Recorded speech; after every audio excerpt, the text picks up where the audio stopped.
2016లో జియో ఏం చేసిందో గుర్తుందా?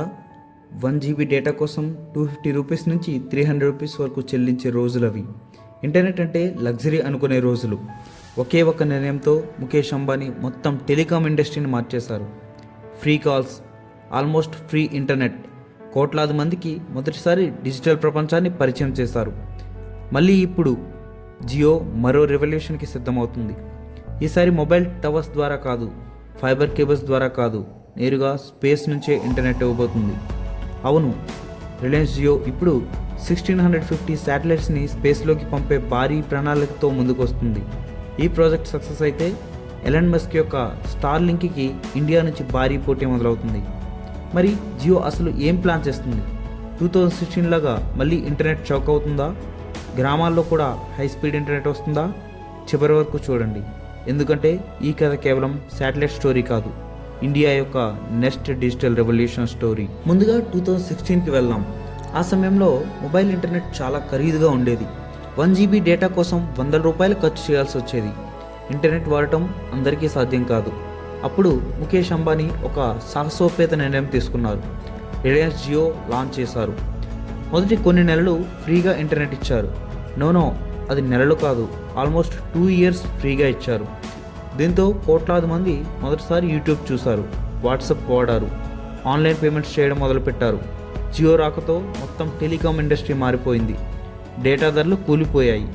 సగం SIM companies like Vodafone, Telenor, Docomo, Reliance, Aircel, MTS లాంటివి నామరూపాలు లేకుండా పోయాయి. ఐడియా అండ్ బిఎస్ఎన్ఎల్ ఇప్పటికీ స్ట్రగుల్ అవుతున్నాయి. ఇండియా ప్రపంచంలోనే అతిపెద్ద ఇంటర్నెట్ మార్కెట్లో ఒకటిగా మారింది. దీన్నే చాలామంది జియో రెవల్యూషన్ అని పిలుస్తారు. ఇప్పుడు జియో ఏం చెబుతుందంటే, మొదటి రెవల్యూషన్ భూమిపై జరిగింది, రెండో రెవల్యూషన్ స్పేస్ నుంచి వస్తుంది. అసలు ఈ శాటిలైట్ ఇంటర్నెట్ అంటే ఏంటి? మనం ఇప్పుడు వాడుతున్న ఇంటర్నెట్ ఎక్కువగా మొబైల్ టవర్స్ లేదా ఫైబర్ కేబుల్స్ ద్వారా వస్తుంది. కానీ శాటిలైట్ ఇంటర్నెట్ పూర్తిగా వేరే కాన్సెప్ట్. స్పేస్లో వేల సంఖ్యలో శాటిలైట్స్ తిరుగుతూ ఉంటాయి. మీ ఇంటి వద్ద ఒక చిన్న డిష్ యాంటీనా ఉంటుంది. ఆ డిష్ నేరుగా శాటిలైట్తో కనెక్ట్ అవుతుంది. అక్కడి నుంచి ఇంటర్నెట్ మీ వైఫై రూటర్, మొబైల్ లేదా ల్యాప్టాప్కి చేరుతుంది. అంటే టవర్ అవసరం లేదు, ఫైబర్ కేబుల్స్ అవసరం లేదు, ఆకాశం కనిపిస్తే ఇంటర్నెట్ అందే అవకాశం ఉంటుంది. అయితే ఈ లియో శాటిలైట్స్ ఎందుకు స్పెషల్? ఇక్కడ ఒక ముఖ్యమైన విషయం ఉంది. నార్మల్ శాటిలైట్స్ భూమికి దాదాపు 36,000 కిలోమీటర్ల దూరంలో ఉంటాయి.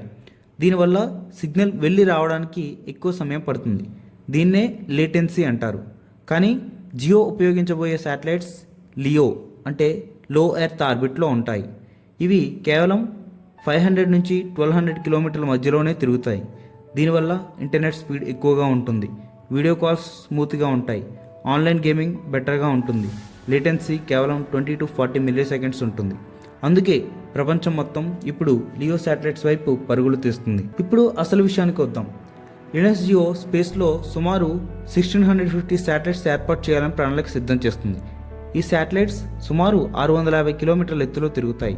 ఈ ప్రాజెక్ట్ కోసం జియో ఇప్పటికే భారత స్పేస్ రెగ్యులేటర్ ఇన్స్పేస్కి ప్రపోజల్ కూడా సమర్పించింది. లక్ష్యం ఒక్కటే, ఇండియాలో ఎక్కడ ఉన్నా హై స్పీడ్ ఇంటర్నెట్ అందించడం.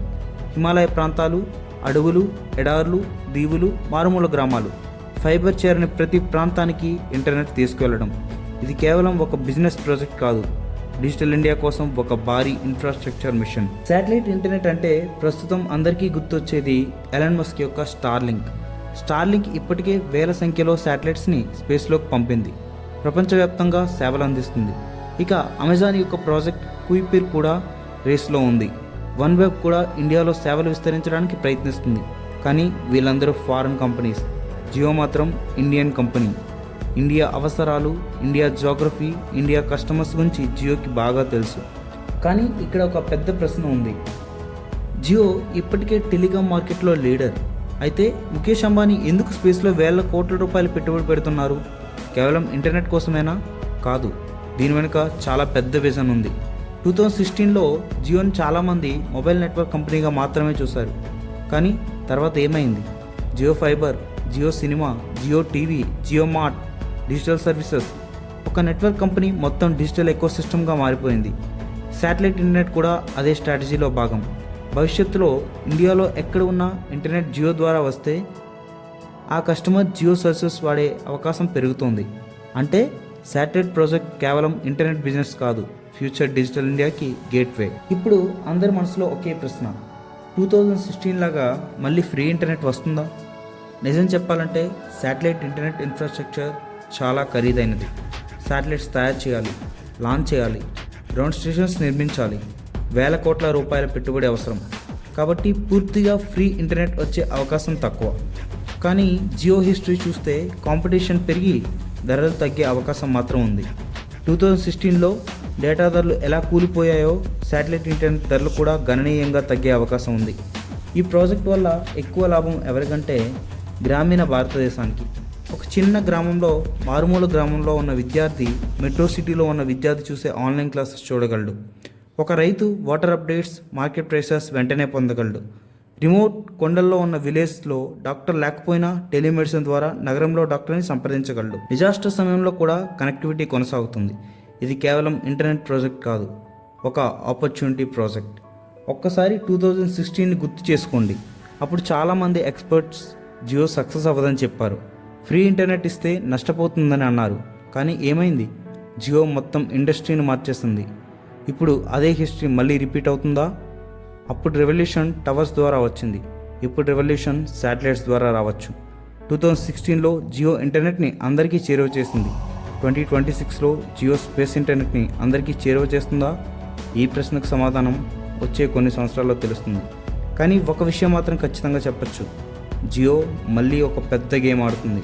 ఒకప్పుడు ఫ్రీ డేటా అని దేశాన్ని ఆశ్చర్యపరిచిన జియో ఇప్పుడు స్పేస్ ఇంటర్నెట్తో ప్రపంచాన్ని ఆశ్చర్యపరచాలని చూస్తుంది. ఇది కేవలం జియో స్టోరీ కాదు, ఇండియా యొక్క నెక్స్ట్ డిజిటల్ రెవల్యూషన్ స్టోరీ. మీ అభిప్రాయం ఏంటి? జియో శాటిలైట్ ఇంటర్నెట్ స్టార్లింక్ని ఛాలెంజ్ చేయగలదా, లేక ఎలాన్ మస్క్ ఆధిపత్యం కొనసాగుతుందా? కామెంట్స్లో తప్పకుండా చెప్పండి. వీడియో నచ్చితే లైక్ చేయండి, షేర్ చేయండి.